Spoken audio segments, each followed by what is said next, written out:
봅니다. 신약성경 사도행전 13장 1절부터 12절까지 말씀입니다. 신약성경 사도행전 13장 1절부터 12절까지 말씀 우리 한 절씩 교독하도록 하겠습니다. 신약성경 제가 가진 성경 209페이지입니다. 13장 1절입니다. 안디옥 교회에 선지자들과 교사들이 있으니 곧 바나바와 니게르라 하는 시몬과 구레네 사람 루기오와 분봉한 헤롯의 젖동생 마나인과 및 사울이라.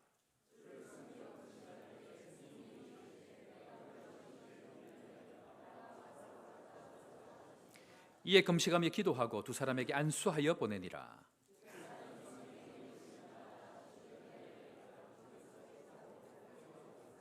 살라미에 이르러 하나님의 말씀을 유대인의 여러 회당에서 전할새 요한을 수행원으로 두었더라.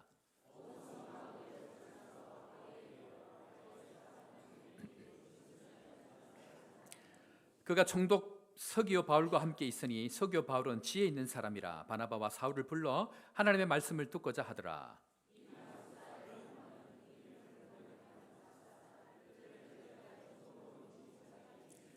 바울이라고 하는 사울이 성령이 충만하여 그를 주목하고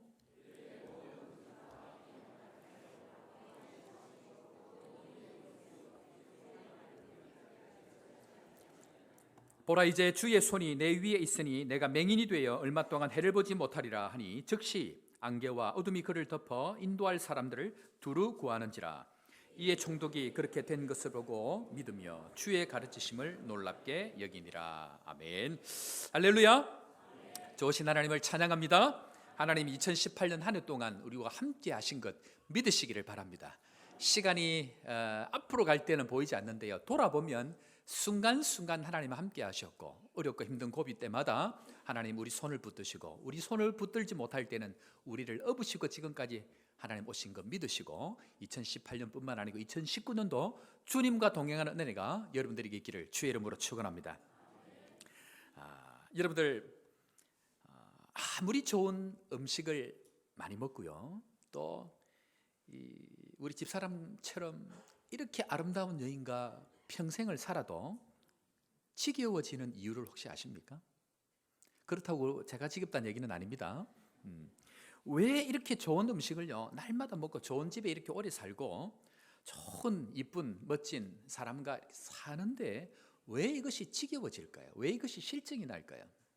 그것을 뇌공학적으로 전문 용어로 패턴 완성이라 그렇게 얘기합니다. 무슨 말이냐면요, 우리 뇌는 아무리 탁월한 걸 보더라도 이것을 반복적으로 볼 때에 뇌는 차이점이 있을 때의 변화를 느낍니다. 무슨 말이냐면 전의 것과 오늘이 똑같으면 뇌는 반응을 하지 않는다는 거예요. 뭔가 작은 변화가 있어야 그때 뇌는 반응을 하는데 변화가 없다라고 느낄 때는 뇌는 본능적으로 아무것도 없다 내지는 존재하지 않는다라고 느끼는 거예요.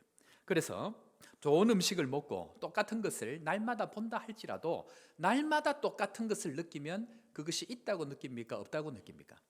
없다라고 느끼는 거예요. 그래서 보통 그것을 우리 전문 용어로 실증이 난다, 이제 그 얘기를 이제 하고 있다라는 것입니다. 여러분들 집에 멋지고 아름다운 사람들이 같이 사시죠. 근데 그 사람들이 멋지지 않고 예쁘지 않은 게 아니고 우리의 뇌는 그 사람이 날마다 똑같으면 존재하지 않는다라고 느끼기 때문에 조금이라도 변화가 있을 때 그때만이 그 사람의 존재를 느낀다, 그 이야기를 한다라는 것입니다. 사랑하는 우리 여성 동지 여러분, 날마다 작은 변화에 목숨을 거시기를 바랍니다. 날마다 똑같은 모습으로 남편에게 보여주면요, 남편은 어떻게 느낀다고요? 나는 홀로 살고 있구나, 그것을 느낀다라는 것입니다. 그래서 립스틱의 색깔을 바꾸시든지 머리 스타일을 바꾸시든지 날마다 잠옷을 바꾸시든지 어제와 오늘과 동일한, 주님이 어제와 오늘과 동일한데 날마다 똑같은 모습으로 나타나면 없다라고 느끼는 것이 우리의 뇌다, 그 이야기를 합니다. 그래서 우리가 인사할 때 그렇게 합니다. 아이고요 여전하시네요. 욕입니까? 칭찬입니까? 이건 더 없는 욕입니다. 그래서 이렇게 인사하시면 안 되고 날마다 새로워지십니다, 이렇게 인사를 우리 옆에 사람 한번 인사하겠습니다. 날마다 새로워지십니다. 자, 그래서요 인사할 때 아이고 예전하십니다. 절대 이제 하면 안 됩니다. 날마다 새로워지십니다. 이 인사를 해야 되는데 고린도서 4장 16절에 가면요 사도 바울이 이렇게 표현합니다. 우리 4장 16절 다 같이 한번 읽어보겠습니다. 시작. 그러므로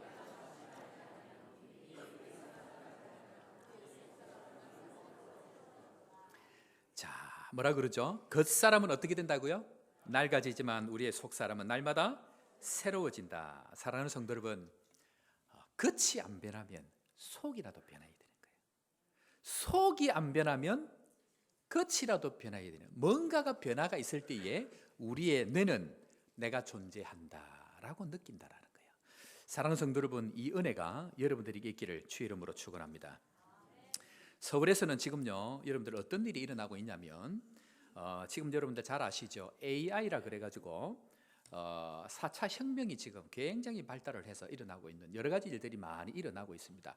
로봇을 통해서 노동이 진행이 되어지고 이 뭐라 그러죠? 인공지능을 통해서 모든 것들이 진행이 되어지는 그런 시대인데 서울에 김남준 목사님께서 목회를 하시는 열린교회에서 4차 혁명의 시대 교회가 어떻게 준비할 것인가라는 것을 가지고 많은 이 유명한 사람들을 불러서 세미나를 했습니다. 제가 그 세미나 주제 제목 몇 가면 한번 읽어봐 드리겠습니다.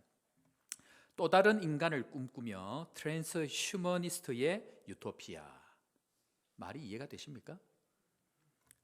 다른 제목입니다. 기계의 형상, 포스트 휴먼의 존재론적 불가능성.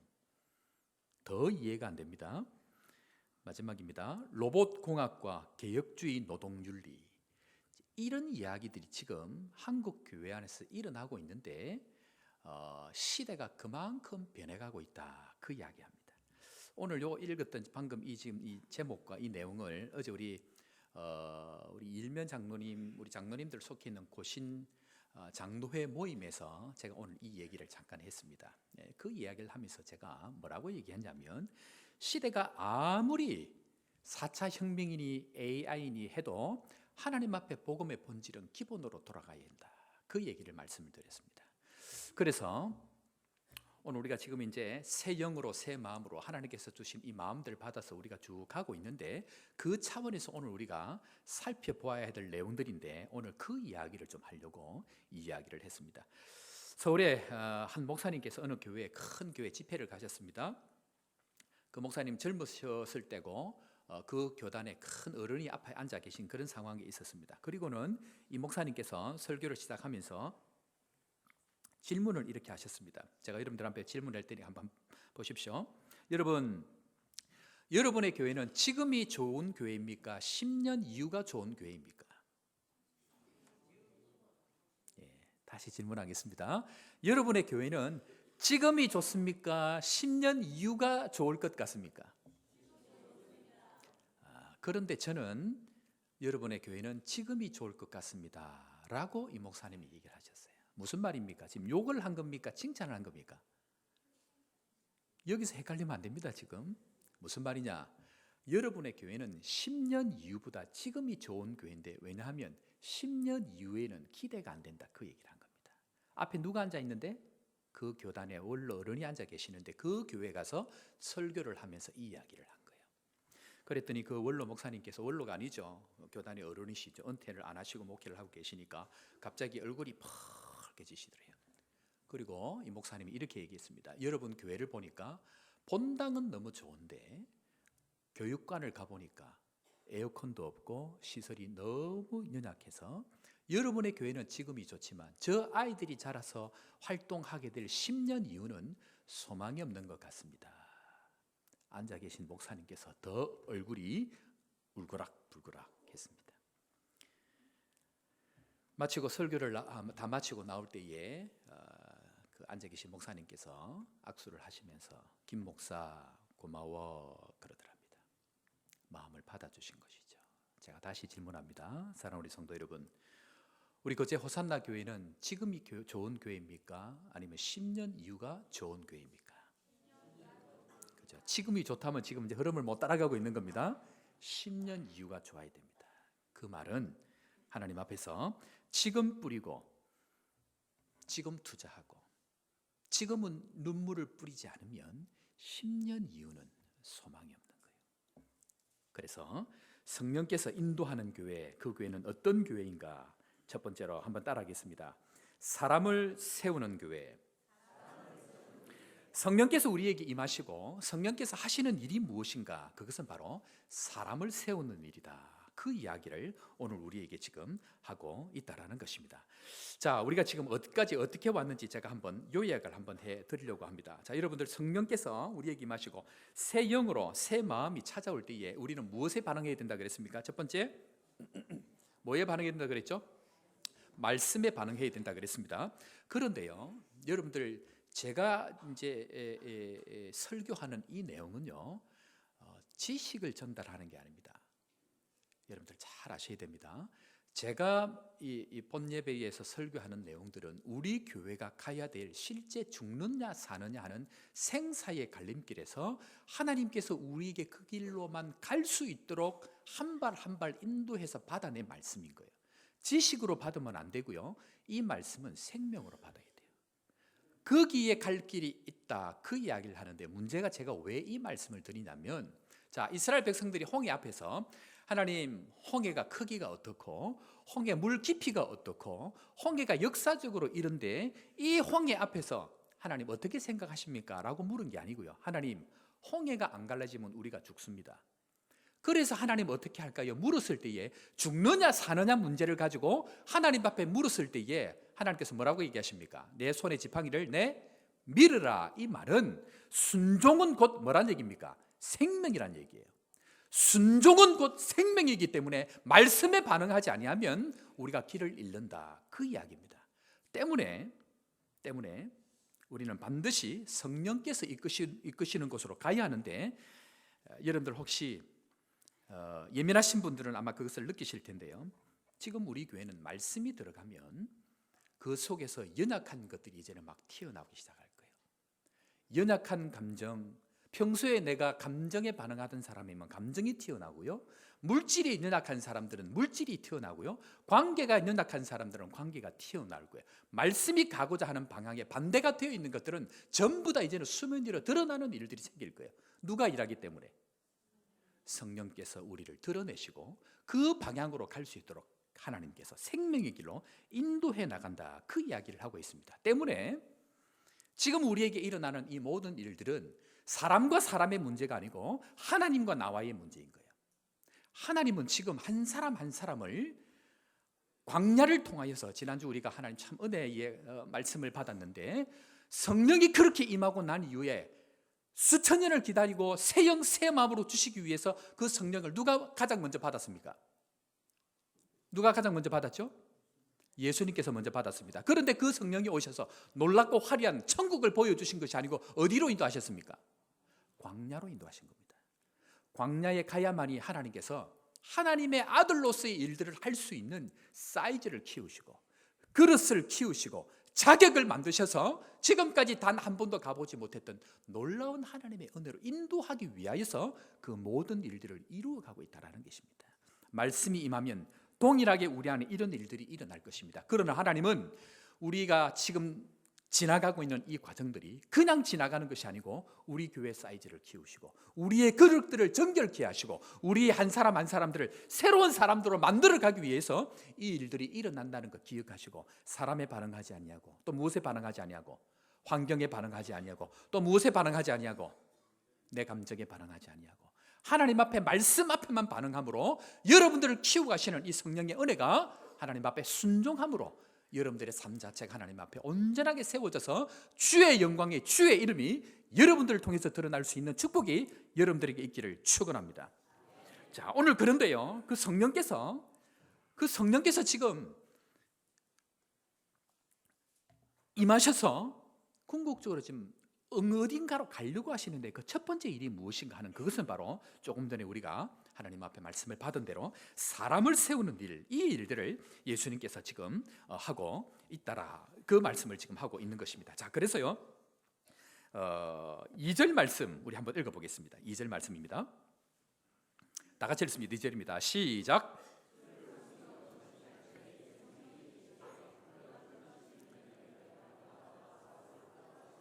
바나바와 사울을 따로 세우라 하시니 여러분들, 사람이 원하는 일이 있고요, 성령이 원하는 일이 있습니다. 사람이 시키는 일이 있고 성령이 시키는 일이 있습니다. 반드시 구분이 됩니다. 그런데 오늘 성령께서는 굉장히 중요한 어떤 일들을 하기 위해서 다른 것을 하는 것이 아니고 내가 택한 사람을 따로 세우라, 사람을 따로 세우라, 그 이야기를 합니다. 자, 여기서 우리 사도행전을 조금 보겠습니다. 사도행전은 사도행전이다, 사도들이 행한 행전이다, 그렇게 얘기하지만 정확하게 얘기하면 성령의 행전, 성령 행전이다, 그 이야기를 합니다. 그런데 성령 행전에 예수님께서 1장에 가보면요, 이 성령 행전의 시작을 뭘로 시작하시냐면 사도행전 1장 8절로 시작합니다. 1장 8절 말씀 아마 있을 것 같은데 우리 1장 8절 말씀, 보통 우리가 이야기하는 대명령입니다. 이 말씀 한번, 성령께서 우리에게 이 사도행전의 대전제로 주신 말씀입니다. 1장 8절입니다. 시작. 예루살렘과 온 유대와 사마리아와 땅끝까지 이르러 내 증인이 되리라 하시니라. 자, 오늘 이 말씀 세 가지로 구분이 됩니다. 그냥 그대로 두십시오. 너희에게 무엇이 임하시면? 성령이 임하시면, 에스겔을 통해서 구약부터 반드시 와야 되는 그 하나님의 영이 임하시면 너희에게 권능을 받고 난 후에 세 분류로 나옵니다.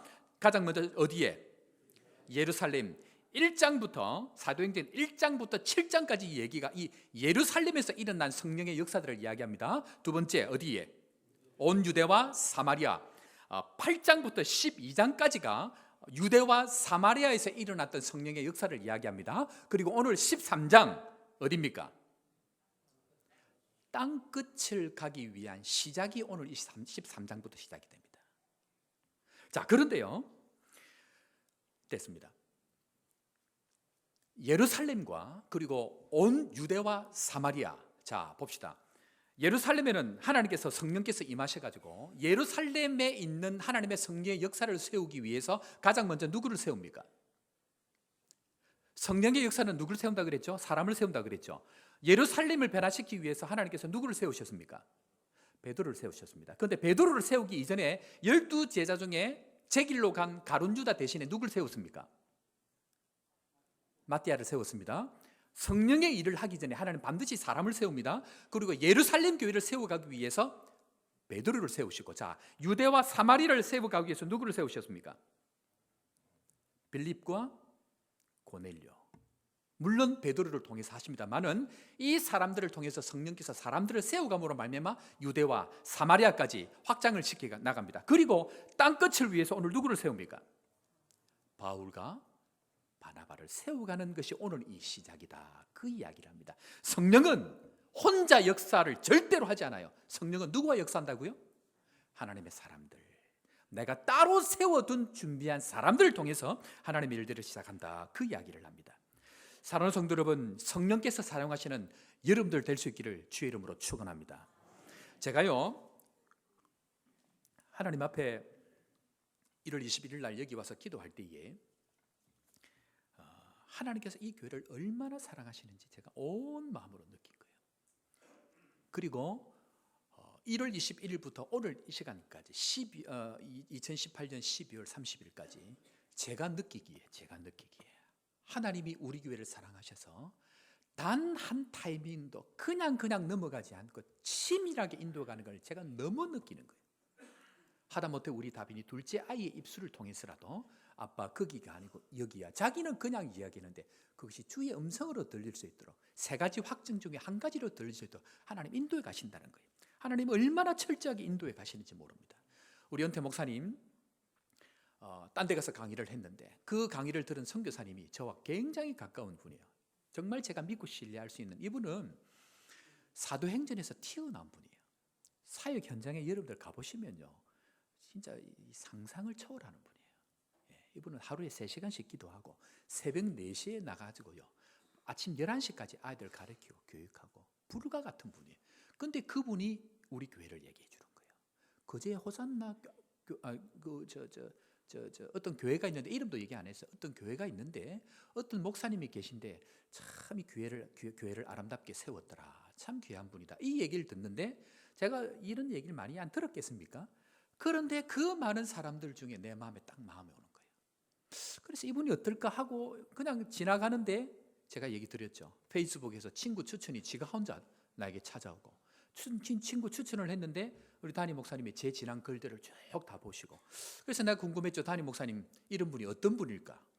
지금 은퇴 목사님 되셨지만 검색을 해보니까 청빙 공고가 났고, 청빙 공고 1차 마지막 날, 내일 2차 뽑아야 되는데 이미 8명 뽑아놨는데 마지막 날 토요일 날 제가 연락을 드려서 신뢰가 안 된다면 공고가 났던데 제가 넣어도 될까요? 그러니까 목사님께서 우리는 이미 1차를 다 하고 33명 중에 1차를 다 하고 내일 2차 8명을 두고 뽑습니다. 만 서목사께서 지원을 한다고 하면 미루겠습니다. 그렇게 해서 제가 꼴찌로 왔잖아요. 나중된 자가 먼저 되는 은혜가 저에게 있습니다. 그런데 설교하러 오라 그래놓고서는 담임 목사님이 그냥 오라면 될 텐데 십자가를 가져오라 그러는데, 제가 그 연락을 받고 1800km 지금 내려가는 중간에 딱 있었거든요. 어떤 선교사님 도와드리러 간다고. 그 자리에 그게 있을 자리가 아니에요. 휴게소에서 딱 나갔는데 거기 십자가를 팔고 있네, 흑인이. 그래서 그 십자가가 이 가시 십자가인 거예요. 가시 십자가. 철쭉망, 흑인들이 철쭉망 끊어가지고 훔쳐가지고 그것도 들고 없을 만큼 큰 거예요. 홍콩에서 잡혀가지고 그것도 막 난리를 친 거예요. 못 올 뻔했어요 이게. 근데 또 갔더니 큰 돌 십자가가 또 하나 있는 거예요.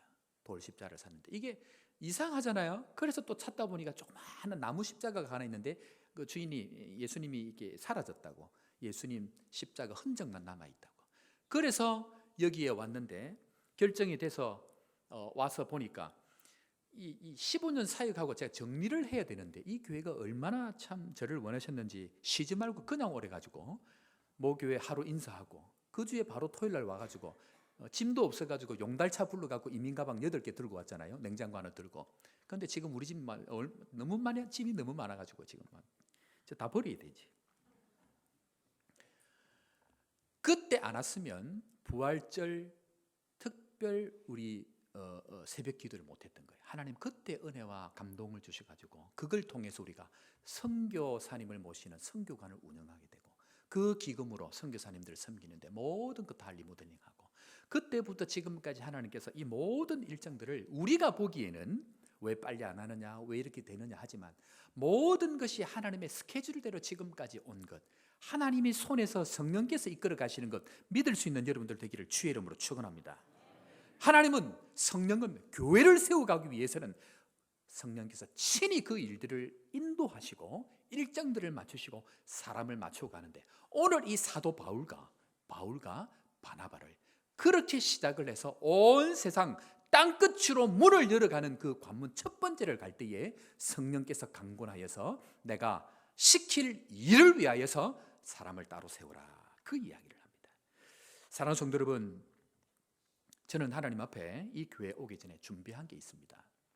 하나님 저에게 이 교회를 오기 전에 많은 15년 동안 과정들마다 철저하게 삶을 살아내도록 그 과정들을 훈련하고 왔어요. 마지막 5년 동안 한 게 뭐냐면요, 마지막까지 물질에 훈련하고 온 거예요.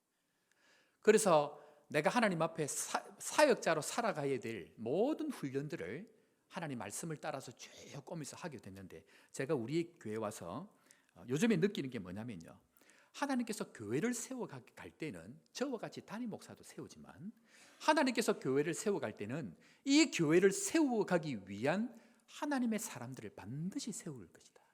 저는 그 확신을 가집니다. 뿐만 아니고 이 일에 여러분들의 삶과 여러분들의 사랑과 마음과 헌신들을 교회를 위해서 헌신할 때에 그들을 축복하는 은혜들을 반드시 주시겠다는 마음을 제가 가지는 거예요.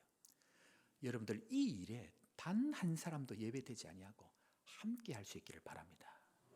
하나님은 교회를 세워갈 때는요, 사람을 세워서 영적인 축복도 주실 뿐만 아니고 물질도 축복의 은혜를 주시고 믿음의 축복까지 함께 주시는 은혜가 반드시 있습니다. 이걸 믿으셔야 합니다. 요하네스버그 한인교회가 제가 있던 교회였는데요, 이 교회는 거의 30년 전에 제 파송교회였고 또 제 모교회였고 작년 총회장이셨던 배경호 목사님께서 박사학위 공부를 받으러 가셨다가 개척을 한 교회입니다. 그런데 이 교회는 아프리카에 있기 때문에 목적을 가지고 하나님 앞에 세웠어요. 그래서 처음에 예배를 드릴 때 뿅아리 감별사, 한국 사람이랑 아무도 없고 대사감도 없는 그곳에 이 목사님이 좀 유별나신 분이에요. 유학을 갈 때에 책을 가져간 게 아니고 새가족 성경 공부, 그 다음에 성경책을 가져간 거예요. 거기 가서도 전도하고 복음 전하고 제자 훈련하려고 그렇게 갔는데, 거기에 가니까 뿅아리 감별사가 한국에서 와 있는 거예요. 근데 그 뿅아리 감별사를 200km를 다니면서 제자 훈련 시켜가지고 그 뿅아리 감별사가 시초로 해가지고 요하네스버그 한인교회가 세워졌는데, 이 요하네스버그 한인교회는요 아프리카 대륙 유럽까지 다 합쳐서 제일 큰 교회입니다. 5,500평 대지에 엄청난 교회입니다. 아프리카 전체를 섬길 수 있는 교회입니다. 그런데 이 교회가 제일 처음에 예배를 드릴 때 이 담임 목사님하고 라면 박스 갖다 놓고 이 교회는 선교하는 교회로 삼는다. 그리고 라면 박스에 대해 선교 헌금을 하면서 교인들이 그 교회를 시작한 거예요. 이 교회는요 하나님의 놀라운 은혜를 세워가고, 지금 이제 우리 장로님들하고 우리 결정을 해서 좀 이제 다음에 발표를 하겠지만, 내년에 아프리카 방문을 저희들의 선교팀이 할 겁니다. 개 모으시기 바랍니다. 그런데요, 이 교회에 황재길 장로님이라는 분이 계십니다. 지금은 은퇴하셨는데, 이분은 남대문에서 포목 장사를 하셨어요. 전 파는 일을 하셨어요. 돈을 하나님께서 축복을 너무 많이 하시는데, 이 뭡니까, 이거 가마자루라 그러나요? 이거 쌀푸대 같은 거 있죠. 돈을 그냥 오는 대로 집어넣었대요. 그냥 돈이 귀찮대. 밤에 가마자루 이거 돈자루 몇 개 집에 던져놓고 돈 셀 겨를도 없었대요. 그렇게 축복을 하셨는데, 이분이 안동분인데 교회를 신실하게 섬기는 권사님하고 두 분이 보통 분이 아닌 거예요. 근데 다 두고 이제는 내가 도저히 못 살겠다, 쉬어야 되겠다 하고 그 돈을 다 들고 아프리카 여행을 다니시다가 남아공을 딱 왔는데, 이 남아공이 너무 좋은 거예요. 여러분들, 남아공은 우습게 생각하시면 안 됩니다. 얼마나 좋은지 모릅니다. 가보시면 압니다. 소 목사가 미쳤다, 이런 좋은 데를 두고 왜 여기 왔을까?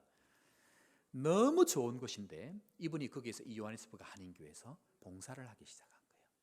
그런데 이 장로님이요 하나님 앞에 섬기고 또 대접하고 이 일들을 하는데, 1997년, 98년도에 TV까지 났어요. 해외에 나가 있는 분들이 굉장히 좋은 일을 할 때에 TV에 나는 어떤 그런 일들을 이제 할 때에 이분은 섬기고 대접하는 일이 체질화되어 있는 거예요. 연말 되면 카드가 대통령으로부터 2장이 옵니다. 하나는 대사에게 오고, 또 하나는 이 장로님에게 대통령이 와요. 대통령 표창도 몇 번 받으실 뿐만 아니고, 그런데 이분은 얼마나 이 일을 하는데, 이 교회가 세워갈 때에 하나님께서 이 장로님의 사업들을 축복을 해 나가시는 거예요. 사업이 목적일까요? 이 교회를 세우기 위해서. 그런데 이 장로님은 남아공에 손님들이 정말 많이 오거든요. 한두 명이 오는 게 아닙니다. 그런데 오는 모든 목사님들, 그 다음에 나라에서 오는 모든 분들을 전부 집에 모셔가지고 또는 호텔에 모셔가지고 이 장로님이 전부 대접을 하는 거예요. 뿐만 아니고요, 선교사님들이 남아공에 또 중남부 아프리카에 거의 한 150가정 가까이 있어요.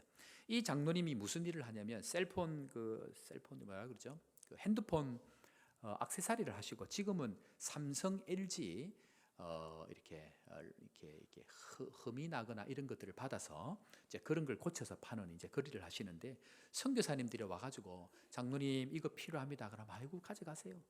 선교사님 이것도 필요합니다. 아이고 가져가세요. 어떤 선교사님도 진짜로 트럭을 가져와가지고 다 가져가는 거예요. 그래 해도 아무 말을 안 하세요. 아프리카에 한인교회들이 많이 있는데, 이 한인교회들이 교회를 지을 때에, 교회를 사야 될 때에 이 장로님이 가서 보고 5천만 원씩 1억씩 그냥 주고 오세요. 그런데 하나님께서 이 장로님을 축복을 하시고 또 은혜를 베푸시기 시작하는데, 이 장로님의 아들 며느리가 누구냐면요, 한국은행장 딸이에요.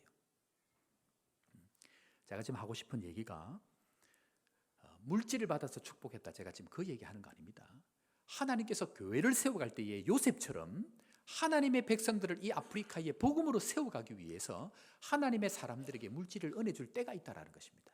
그때에 잘 순종해 나갈 때에 하나님께서는 교회를 더불어서 함께 세워가는 은혜가 있는데, 저는 개인적으로 우리 교회에 우리 성도들에게 이런 은혜가 있기를 축원합니다. 교회를 사랑하는 사람을 사랑하실 뿐만 아니고 복음을 위해서 자기의 삶을 헌신하는 사람들을 반드시 세워가는데, 오늘 두 사람 누구죠? 바울과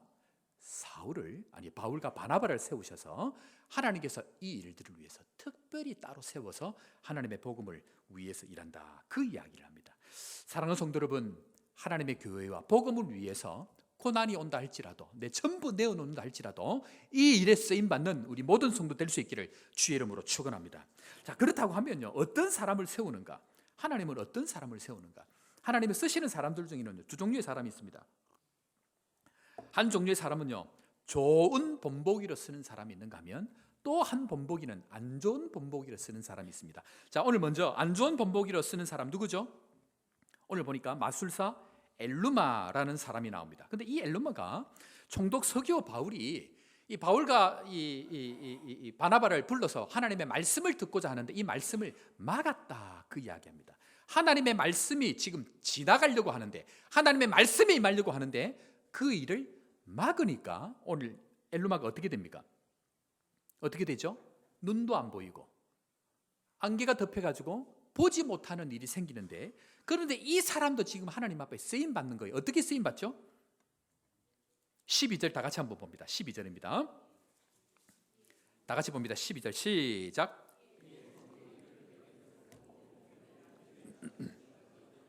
자, 이 지금 엘루마도 분명히 쓰임 받았습니다. 어떻게 쓰임 받았습니까? 안 좋은 케이스로 쓰임 받은 거예요. 복음을 전하다 보면요, 좋은 경우도 있지만 안 좋은 경우도 생기는 거예요. 이런 부류에는 절대로 들어가면 안 돼요. 뭐 하면? 말씀을 막았으면 그래요. 성령은 지금 땅끝을 향해서 문을 열었는데 문을 연 그 첫 번째 이 말술사 엘루마가 있는 거예요. 박살이 나는 거예요. 하나님 앞에 말씀이 가고자 할 때에 쓰임받는 종이 될 수 있는 여러분들 되기를 주의 이름으로 축원합니다. 자, 그렇다고 하면 우리가 살펴볼게요. 바나바, 그 다음에 바울, 사울이라고 하는 바울이 있는데, 바울은 우리가 내일 모레 2019년도 하나님께서 주신 마음들이 있습니다.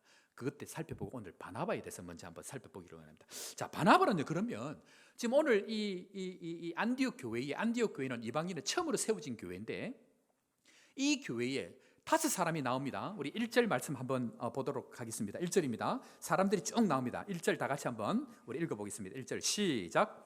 안디옥 교회에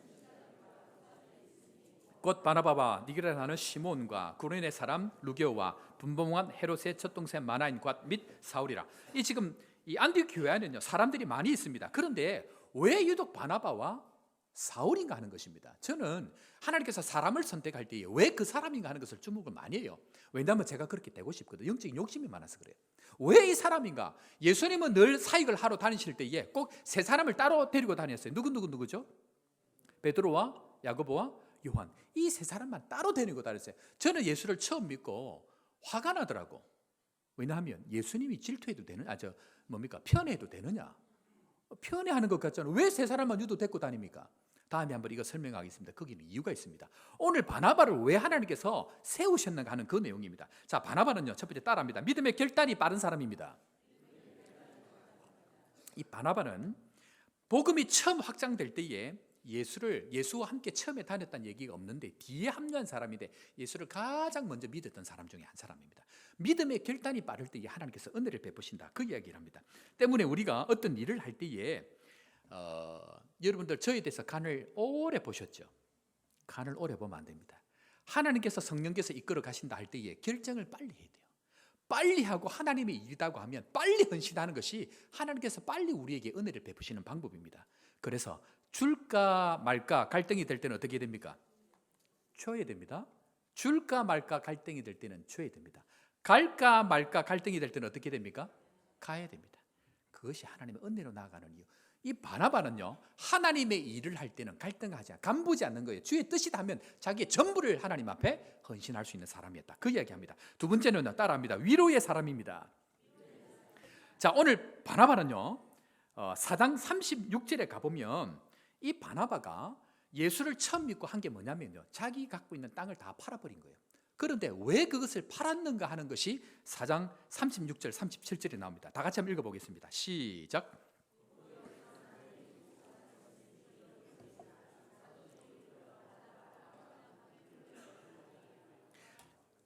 자, 원래 이름이 뭐였다고요? 원래 이름은 요셉인데요, 요셉입니다. 레위 사람이 있으니 이름은 뭐라고요? 요셉이라. 사도들이 새로운 이름을 붙여줬는데 그 이름이 뭐냐면요, 바나바인데 그 뜻이 위로의 사람이다, 그 이야기랍니다. 땅을 바쳤습니다. 열심히 수고하고 헌신했습니다. 이유가 뭐냐면요, 그가 보기에 사람들을 위로하고 싶어서 그랬던 거예요. 다른 어떤 이유가 있어서 밭을 팔아서 판 게 아니고요, 어렵고 힘든 사람들에게 위로가 되기 위해서 이 밭을 팔아서. 그래서 이 사도들이 보니까 땅을 팔은 게 목적이 아니고 이 바나바의 중심을 보니까 이 사람은 사람을 위로하는 사람이다. 성령은 수많은 사람들이 있는 가운데에 세상 복음을 열어가는 그 첫 관문을 바로 위로의 사람 바나바를 통해서 열어가고 있습니다. 사랑하는 성도 여러분, 내가 수많은 것 가지고 있으면 뭐합니까? 내가 수많은 지식 있으면 뭐합니까? 하나님이 주목하시는 사람은 바로 위로하는 사람입니다. 하나님은 그 사람을 통해서 뭘 하셨습니까? 하나님은 그 사람을 통해서 바로 안디옥 교회를 세웁니다. 이방인의 첫 교회인 안디옥 교회의 문을 여는 사람으로 오늘 세우십니다. 내가 가지고 있는 것이 누군가에게 위로가 될 때 하나님은 그것을 기억하신다는 것입니다. 그리고 시간이 지나서 진짜 땅끝을 향하여서 복음의 문을 열 때에 주님은 그 사람을 기억하셨다가 하나님의 사람으로 쓰는 일이, 나의 일을 위해서 따로 세우는 일이 거기에 바로 발생한다. 그 이야기를 하고 있다라는 것입니다. 우리의 가지고 있는 것 착각하면 안 됩니다. 그게 내 것 같죠. 하나님 앞에 위로의 일로 쓰임 받을 때에 그것이 하나님 앞에 진짜 내게 되는 거예요. 내가 알고 있는 것, 수많은 것들, 그것이 누군가에게 위로가 되지 않는다고 하면 그것이 다 소용이 없는 거라는 것입니다. 사랑하는 성도 여러분, 위로의 사람 될 수 있기를 주의 이름으로 축원합니다. 뿐만 아니고요, 마지막으로 이 사람은요, 이 바나바는 한번 따라하겠습니다. 용납하는 사람입니다. 11장 25절 26절인데요, 바나바가 처음으로 안디옥 교회를 세우게 되는 이유가 여기에 있는데 11장 25절 26절 우리 다 같이 다시 한번 더 읽도록 하겠습니다. 25절 26절입니다. 시작.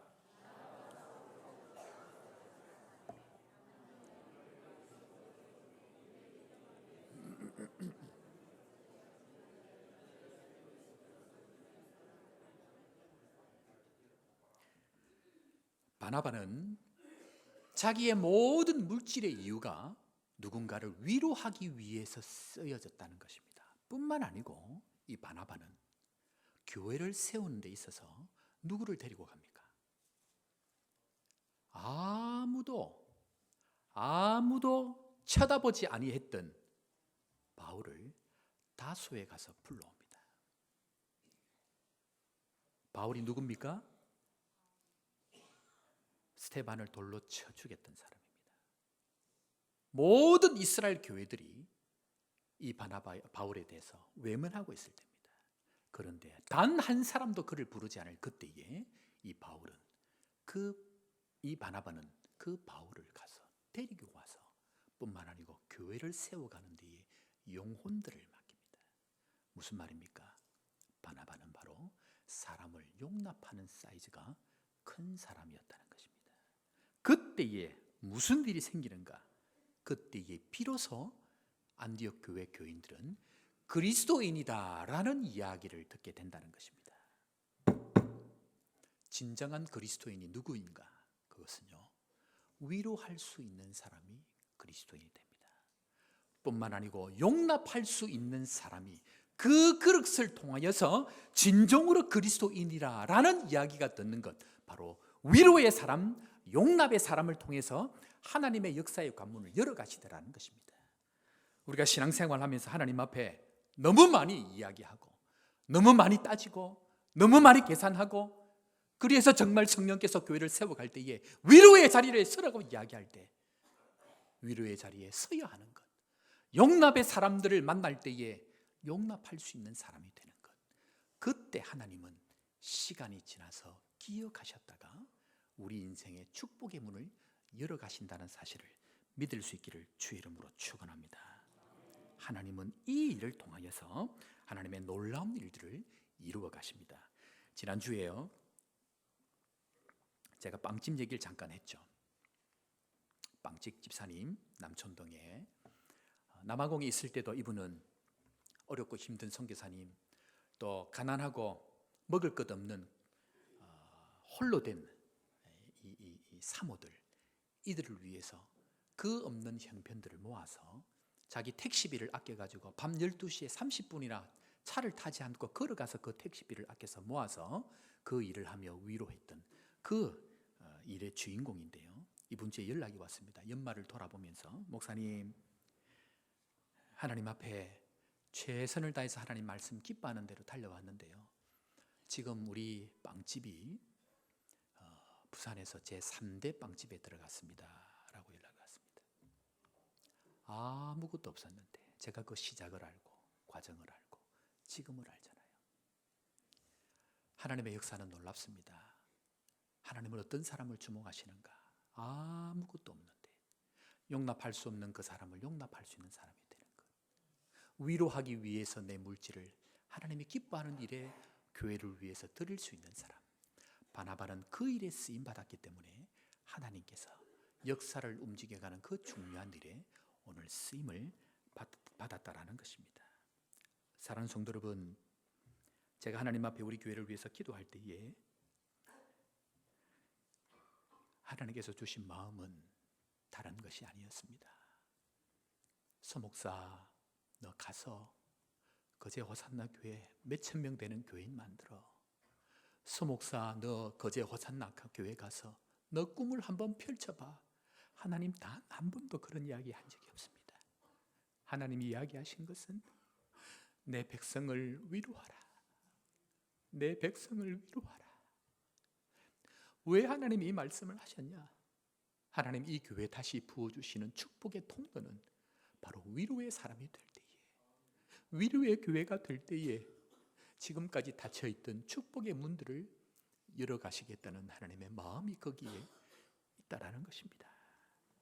사랑하는 성도 여러분, 2018년 한 해를 마무리하면서 우리가 하나님 앞에 회개하고 다시 한번 다짐할 것은, 하나님, 수많은 위로의 사람이 필요할 때에 그들을 주목하지 못했던 우리의 연약함들을 용서하시고 다시 한번 우리 교회가 눈물을 흘리고 아프고 힘든 사람들을 위로하는 교회 될 수 있도록, 위로할 때에 세상은 우리를 향하여서 그리스도인이라고 칭찬하는 일이 나를 통하여 일어날 수 있도록 하나님, 우리의 인생, 나의 인생이 다시 한번 새롭게 될 수 있도록 하나님 은혜를 주옵소서 기도하시고 2019년 한 해 동안도 위로의 사람, 용납의 사람으로 다시 한번 일어설 수 있는 우리 모두가 될 수 있기를 주의 이름으로 축원합니다.